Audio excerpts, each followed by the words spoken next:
Morning. Today we are talking with Gints Grinbergs. Hi Gints. He is one of 5 artists showing here at Heritage Museums and Gardens this summer as part of the Human Nature exhibition. Gints, would you mind introducing your piece that we have here behind you? Sure. I'm calling these Nanospheres. The sphere seems like it's a building block in all of nature, from atoms to cells to planets to a model for the entire universe. So it's a very basic shape for nature. And yeah, I just been welding these for much of my career, and this is the final iteration so far. Can you talk a little bit about why you prefer working in metal? What is it about that material that keeps you excited all these years? I like the immediacy of welding. When I was little, I remember having to wait for glue to dry, and it never stuck, and it always fell apart in the end anyway. With welding, it's point and shoot, and you got a perfect connection already. So I like that to the spontaneity and immediacy of it. Mm-hmm. Can you talk a little bit about how you make these forms? Well, that's my ancient Chinese secret, but I'll let you know there's no math involved, little or no measuring. I hit upon this simple technique of watching a jeweler work with I think it's called a dapping block, that has different diameter indentations, and then he has a little round mallet, and he can make perfect globes of different sizes. Well, I just took that idea to a larger scale. The large one is welded inside a 5-foot diameter aluminum satellite dish, and that projects out to this 5-foot diameter globe. And then some of the smaller ones, I used the old Weber grill. I also have different shape molds that give me different shape spheres. And then sometimes I make my own mold if I can't find the right diameter. So it's a fun process, a little like basket weaving. You just keep adding more material and keep welding and turning, and eventually you come out with a perfect globe at the other end.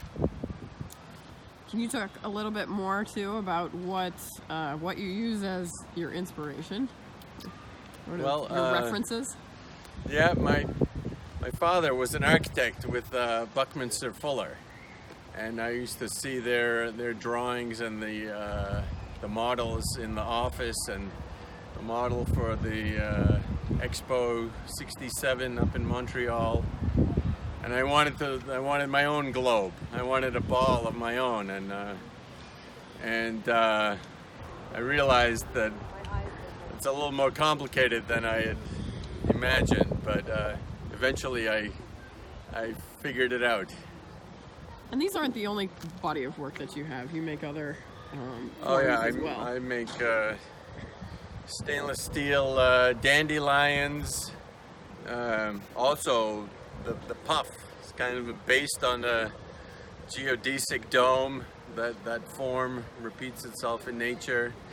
So I've made a few of those, 10 feet tall, and branching out to different flowers, Queen Anne's lace, and daisies, anemones, But always natural. dahlias. Right? Yeah, I have a degree in architecture, so the architecture in nature always is fascinating, and it's infinitely more complex than anything man has designed. Yeah, you said you liked symmetry. Symmetry, balance, and but then nature also has asymmetry, and so it's kind of a balance between the two. The materials, these are stainless steel. They are laser cut concentric rings, starting with 2-inch diameter, 3, 4, 5. That way I could get the maximum amount of rings out of a single sheet of stainless steel. And then I have a guy that laser cuts them. They're all programmed and laser cut, so that saves me the labor. I used to work with found objects and found materials, but figured out that there's too much surface area to find enough parts. So I had my laser guy cut some parts for me. Can you talk about, do you have any interesting projects or things coming up? What are you working on at the moment? Well, now that this project is done, I can move on. I think in the fall, in September, I'll be at the Groton School, the Menno Gallery, and at the Groton School.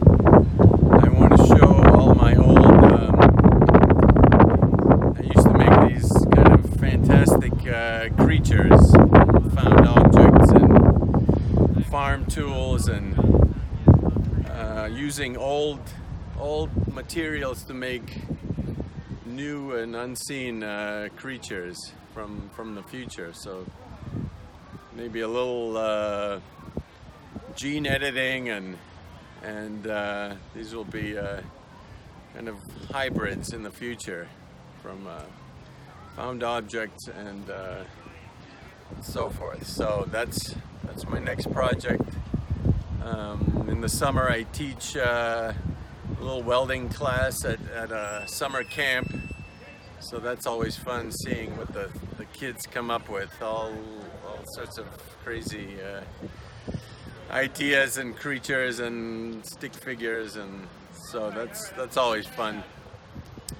So thank you very much. I think visitors are really going to love your piece this summer. Yeah, thanks. Yeah, thank you for showing with us. And a couple of schools already came through and the kids were fascinated.